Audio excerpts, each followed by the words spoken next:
Preguntamos si es conveniente que las familias ecuatorianas comiencen a delegar en los gobiernos lo que pueden hacer por sí mismas desde su propio margen de acción.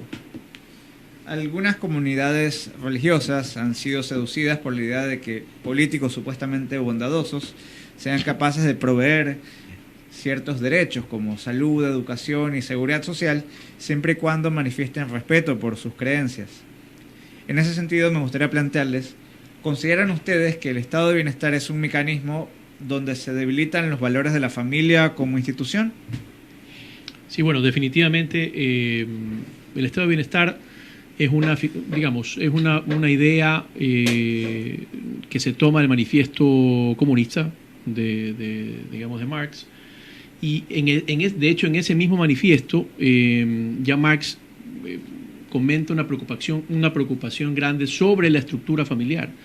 De hecho, hay grandes pensadores que dicen, ya desde el punto de vista no marxista, sino todo lo contrario, absolutamente liberal, libertario, etcétera, que la familia es la institución más anarquista que existe.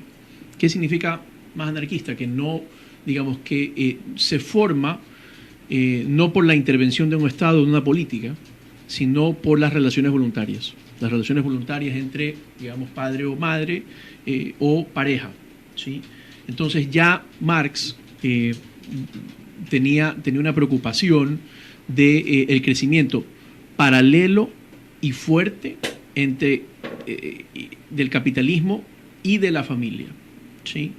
Y de hecho, moralmente, tanto el capitalismo como la familia, digamos, son instituciones que nacen de la voluntad del individuo, y que nadie en teoría, salvo pues en países, porque ya sabemos, en países de Medio Oriente, donde otras religiones u otras creencias están, donde se obliga inclusive a niñas a menores de edad, a casarse con gente mayor, pero digamos, en la tradición judeo-cristiana o en la tradición occidental, ¿verdad? El matrimonio nace de absolutamente el voluntarismo de la gente. O sea, nadie en teoría exige que te cases con una persona. Como dirían los amigos de barrio, tú mismo te pones la pistola en la 100 cuando te casas, ¿sí? O sea, nadie te obligó a casarte, ¿sí? Por tanto, ya eso generaba una preocupación en los socialistas de la época. De hecho, ¿sí? Uno, digamos, de los padres o de los fundadores de la escuela austriaca, Ludwig von Mises, y que básicamente era una escuela muy hacia lo económico y también hacia lo político. Sin embargo, ya en su libro El socialismo, publicado en 1922, comentaba, y un poco la gente se preguntaba, ¿por qué Mises en este libro aborda directamente los temas de la familia y del matrimonio?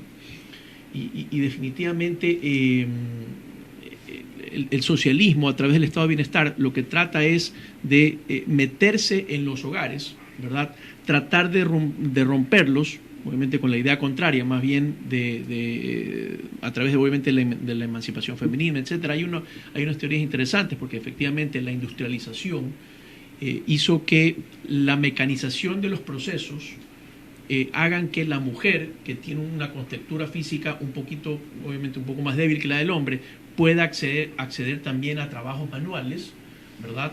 Y así la mujer también pudo aportar al hogar, ¿sí? Entonces, si bien es cierto, Marx dice que esto es obra del capitalismo, pero ella dice, bueno, si es que la mujer efectivamente sale del hogar, nosotros tenemos que, a través del estado de bienestar, abordar digamos, la educación de los hijos a través de las guarderías gratis, a través de los colegios públicos, ¿sí? Y una serie de subsidios y de temas, entre comillas, gratis, y a través de ese mecanismo, o el estado de bienestar, comenzamos a meternos en los hogares, a exigirle cosas a cambio. ¿Qué cosas a cambio? Los impuestos, ¿sí? Entonces, definitivamente hay una disrupción del estado de bienestar, del socialismo y de las ideologías absolutistas en tratar de separar, de destruir o desnaturalizar la familia. Bueno, tu pregunta había versado, me parece, sobre que algunas comunidades religiosas se han dejado seducir por los ofertores del estado de bienestar y que si consideramos que el estado de bienestar es un mecanismo donde se debilitan los valores de la familia como institución. Es una pregunta un poquito difícil de responder. Yo no soy economista, soy médico. Ahora, ¿a quién no le puede parecer bonito que el Estado nos dé todo, que el Estado me dé educación para mis hijos, que el Estado básicamente eso, o me dé otras cosas? Pero el peligro está en eso, o sea, y en relación a tu pregunta, por ejemplo, muchas comunidades religiosas han entregado la posibilidad de que el Estado ponga sus pautas de educación, de programas. Sin embargo, han sacrificado otras cosas, han sacrificado, yo creo que la libertad de enseñanza, ¿sí? Porque en el momento que el Estado toma a su cargo la educación, pues impone sus propias reglas, ¿no? Entonces, ahí puede estar debilitado los valores de la familia como institución. Esa sería mi opinión al respecto de esta pregunta. Sí. Bien, actualmente vivimos en un entorno con una educación pública mayormente planificada, centralizada y estandarizada. Es decir, la intromisión del Estado ecuatoriano en la educación de nuestros hijos es cada vez mayor.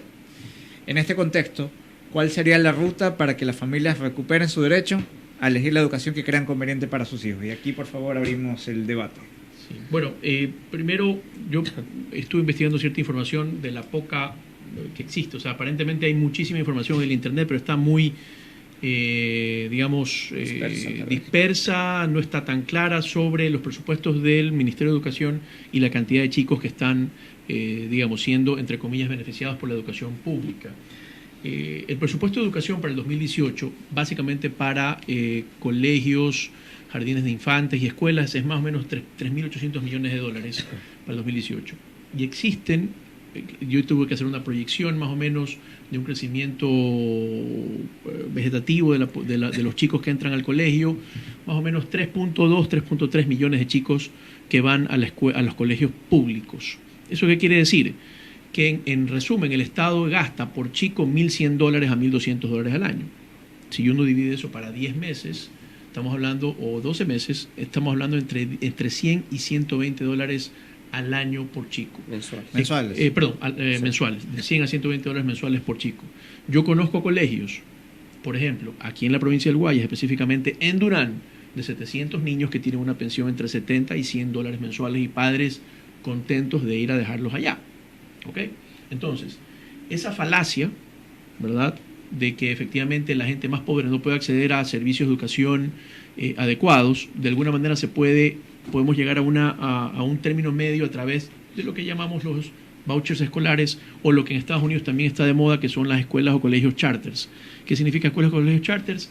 Que un colegio o escuela operado por ciudadanos, comunidades, padres de familia o privados, reciban efectivamente $1.100 al año por chico, ¿sí?, y monten sus colegios o sus escuelas. ¿Reciban por parte de quién? Por parte del Estado. El Estado. O sea, digamos que no es la mejor solución, pero en este momento, en la situación extrema que tenemos, en donde el 33% de los chicos pueden, solo esos, un poquito menos, 30% de los chicos acceden a una educación privada, y el 70% tienen que estar esclavizados a una educación pública, ¿sí?, sin control de los padres en qué se enseña en esos colegios, desafortunadamente, porque los padres pueden leer los textos, pero, por ejemplo, la intimidad, o sea, no sé si, bueno, entiendo que tú no sé si tienes hijos, sí, entiendo que, bueno, si tienes hijos, no sé de qué edad están, mis hijos todavía están chicos, entiendo que tú todavía no tienes hijos. Todavía no. pero especialmente en los chicos entre 7 y 15 años, ¿sí? Por ejemplo, la educación en valores y en principios, e inclusive la educación sexual, debe ser, inclusive en las chicas todavía, en las niñas, debe ser patrimonio absoluto de los padres de familia, ¿sí? Tiene que ser patrimonio absoluto de los padres de familia. La intimidad del hogar, justamente donde no puede entrar el Estado, ¿sí?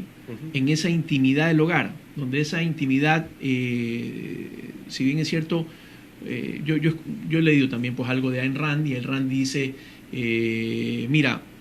la familia es algo de las circunstancias del individuo, tú no elegiste estar en esa familia, y es verdad, uno no elige estar en esa familia, pero como hijo, pero sí elige como padre, estar en esa familia. Y sí se tiene que responsabilizar como padre de lo que se va a transmitir en principios y valores a ese chico. Y desafortunadamente los padres en el sector público, inclusive en el sector privado, han delegado a las escuelas y colegios, ¿sí?, la transmisión de valores. La transmisión de valores, ¿sí?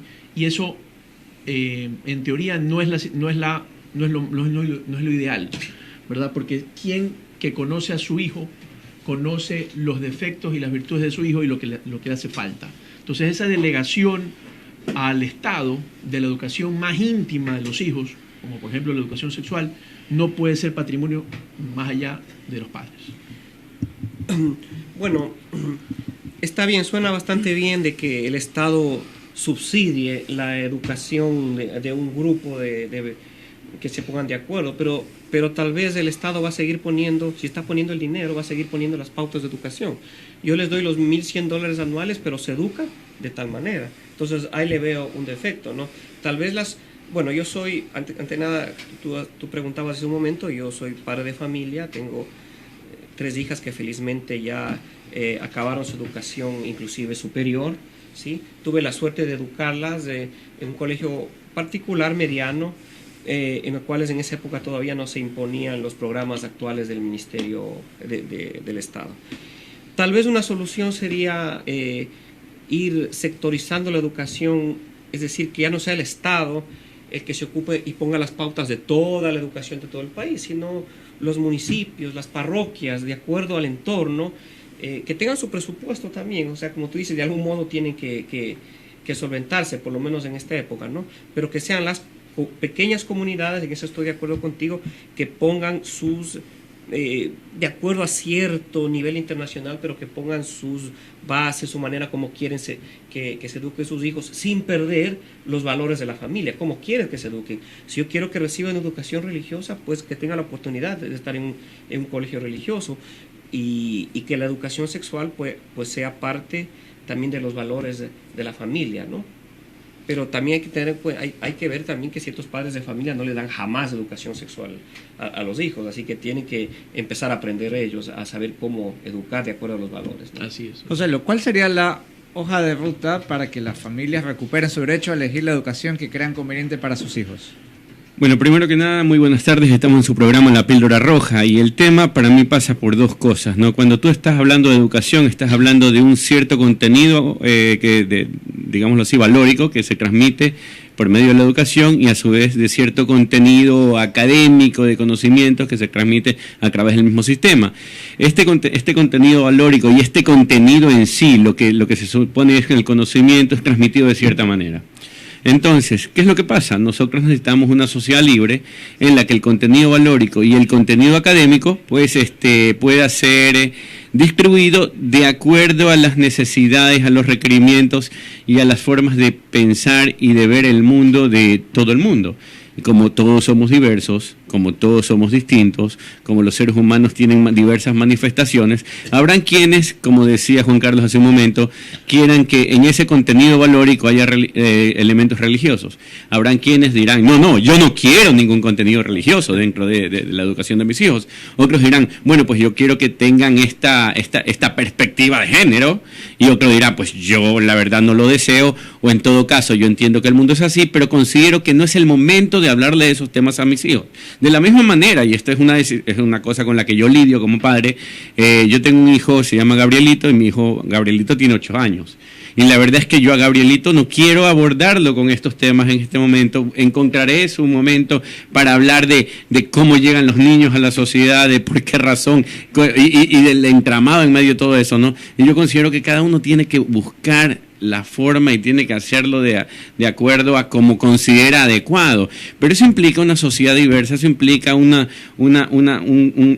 quien dice, unidades educativas que tengan la posibilidad de decidir, y quienes tomen la decisión al fin del día serán las personas que hacen educación y los padres de familia. Si hay algunos que en particular desean que sus hijos sean formados de la manera A, pues en una sociedad donde hay libertad educativa lo encontrarán. Si hay otros que quieren que los valores sean B, pues en una sociedad donde hay libertad educativa lo encontrarás. Si hay algún valor que en particular si hay alguna idea que no te parece adecuada para tus hijos, pues tú encontrarás encontrarás un espacio para ello. ejemplo de los 3 que estamos aquí, sobre todo, tal vez, bueno, tú también lo alcanzaste, Gustavo, y es que en el pasado, sin hacer cuñas publicitarias, tú sabías que había el colegio alemán, donde había un modo alemán de enseñar, un colegio americano donde había un modo americano de enseñar, un colegio Cristóbal Colón con cierta carga valórica que se transmitía, o un colegio tipo Liceo Naval, o tenías un Vicente Rocafuerte o un Anguilla y Rabat. Todos de alguna manera eran diferentes. Todos ofrecían un abanico de posibilidades distintas, y no me refiero a las económicas, me refiero a las valóricas, me refiero a la forma en que se enseñaba y a lo que se enseñaba. Entonces el padre de familia podía escoger. Hoy, cuando la educación es casi facultativa al Estado, porque incluso dentro del sector privado se entromete el sector público y te dice, esto es lo que vas a enseñar, estos son los valores que vas a transmitir y esta es la forma en cómo lo vas a hacer. O sea, incluso el cómo vas a hacer la transmisión de esos valores y de contenido, pues la cosa está muy jodida. Por eso que debemos pedir a aquellos amantes de la libertad, necesitamos pedir libertad educativa, necesitamos pedir que la educación se dé o se transmita en un entorno de libertad, donde todos encontraremos eso que necesitamos y consideramos más acorde a nuestros valores, creencias y visiones del mundo. Yo les quiero leer una ley, o extracto de una ley que salió en noviembre del año pasado, específicamente el artículo quinto. Aquí está, sí, el artículo quinto, que dice lo siguiente. Aquí está Lenín Moreno Garcés, presidente de la República, y esta era la ley supuestamente en contra de la violencia femenina o del feminicidio, etcétera. ¿Y qué dice? Los entes rectores de la política pública de educación básica, secundaria y superior deberán realizar lo siguiente, 2 puntos. Artículo A. Elaborarán y o actualizarán las mallas curriculares para todos los niveles educativos y textos escolares y guías docentes que incluyan la transversalización de enfoque de género, nuevas masculinidades, mujeres en su diversidad, prevención y erradicación de la violencia contra las mujeres, cambio de roles y eliminación de estereotipos de género, en el plazo máximo de 180 días. Entonces la pregunta es, ¿qué hace una ley que supuestamente lucha contra la violencia de género, que obviamente todo el mundo, la violencia contra la mujer, obviamente nadie está a favor de la violencia con la mujer, metiendo temas, más que todo de género, más allá de que sea de género o no, es temas en la malla curricular de acción inmediata a nuestros hijos, y específicamente a los hijos de los padres de familia que desafortunadamente están esclavizados y que no pueden ponerlos los hijos en los colegios que quisieran, sino en los que les alcanza, en teoría. Entonces, de este tipo de intromisiones son a las que me refiero, ¿sí? O sea, el Estado no puede violentar, digamos, el tejido social que se transmite o que representa la familia. La familia es, digamos, la única institución en el mundo que no fue creada por decreto.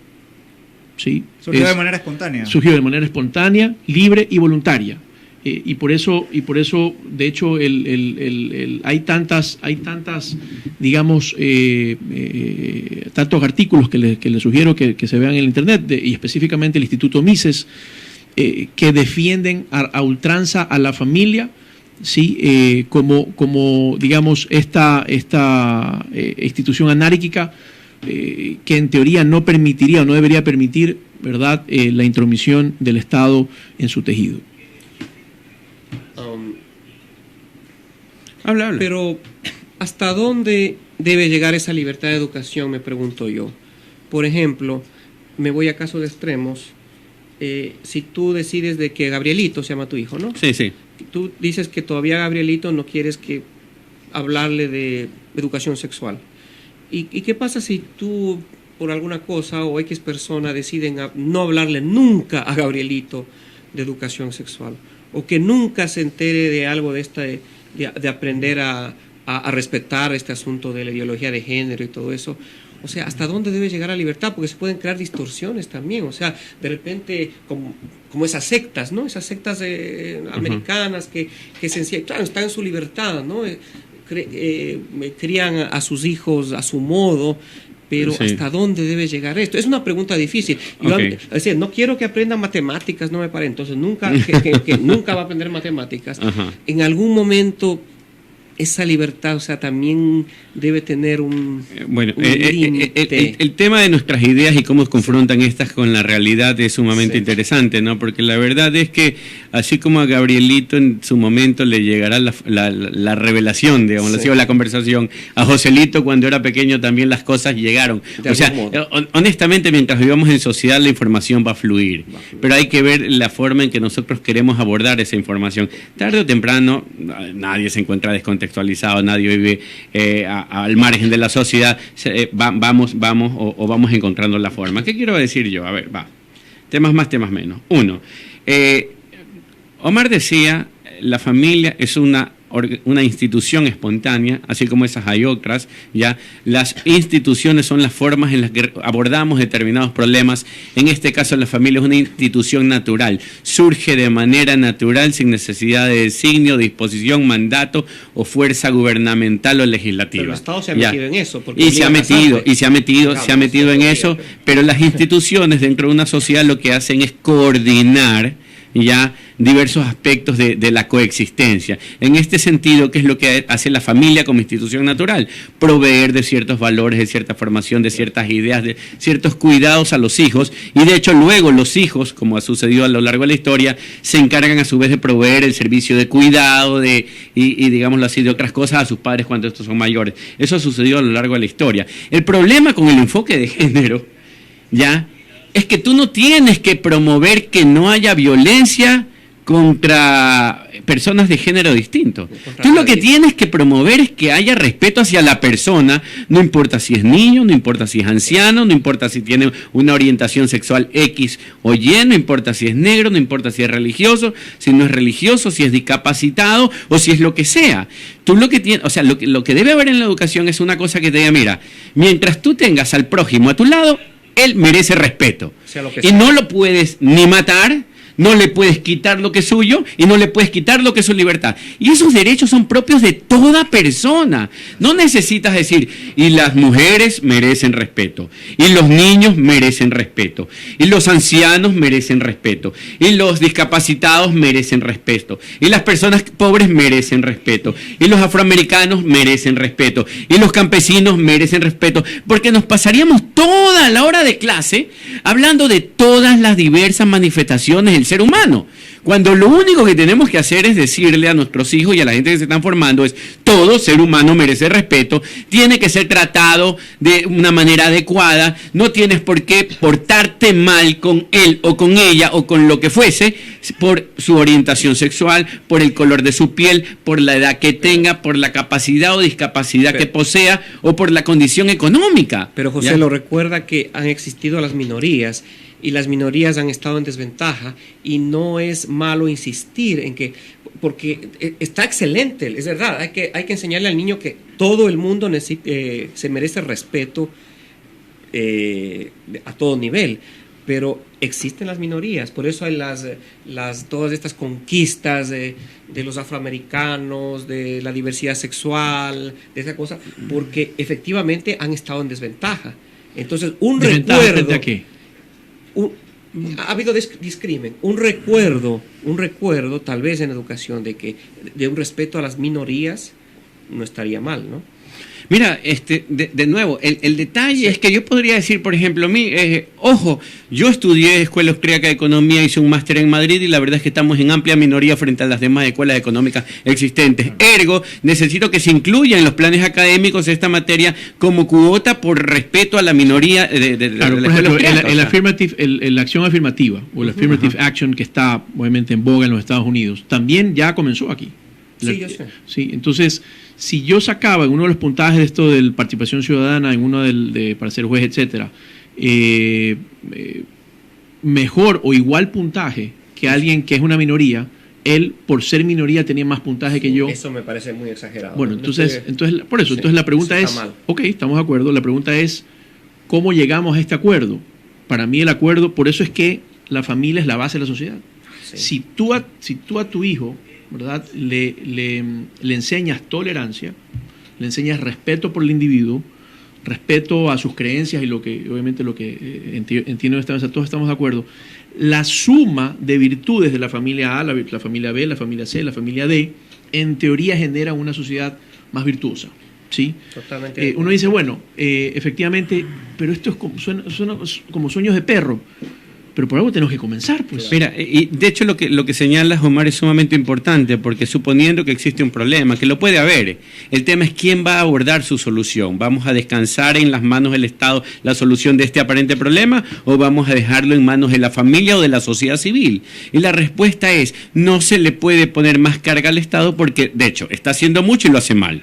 Se le pidió que nos dé seguridad, que nos dé justicia, y vivimos con inseguridad y aquí no hay justicia. Entonces, de paso le vamos a pedir que transmitan ciertos valores a nuestros hijos. No, yo diría que, de nuevo, ¿cuál es el rol del papá y de la mamá o de quien cría a la persona que está bajo un techo?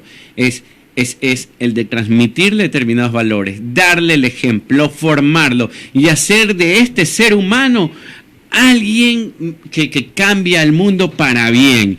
Esa es la responsabilidad de la familia, esa es la responsabilidad de la sociedad civil. Y yo como último mensaje quería hacerle solo un llamado a los padres de familia, de los que estamos aquí, a los próximos padres de familia, los que estamos en retiro de padres de familia, como sea. ¿Cuál es el proyecto más importante de su vida? La familia. La familia. O sea, sin duda. Y la pregunta es, si el proyecto más importante de tu vida es la familia, ¿qué has hecho para formarte como padre de familia? ¿Por qué priorizas la formación en economía, en ingeniería comercial, una maestría en negocios, carpintería, agricultura, etcétera? Finalmente no, porque yo quiero proveer a mi familia. Pero la pregunta es, ¿solo se provee a la familia de dinero o de principios y valores? O siendo esa la responsabilidad principal, ¿por qué delegarla en el Estado? Correcto. De acuerdo, por todo lo expuesto podemos concluir que es imperativo que las familias, comunidades religiosas y todos aquellos que promueven valores católicos y cristianos dejen de reclamar dádivas a los políticos y asuman nuevamente el control de su propia vida y de sus propias familias. Para ello es necesario impulsar propuestas de reforma institucional como las que promovían economistas como Friedrich Hayek y James Buchanan, donde se quiebra la estructura del estado de bienestar y se vuelve a un auténtico principio de subsidiariedad. Esto ha sido todo por hoy. Muchas gracias por acompañarnos esta tarde en La Píldora Roja. Como cada semana en nuestros próximos programas continuaremos conversando sobre los temas que pueden hacer del Ecuador un país libre y próspero. A nombre del panel se despide de ustedes Gustavo Izurieta. Les mando un fuerte abrazo y nos vemos el próximo lunes. El siguiente es un espacio publicitario. Clasificación P. Apto para todo público.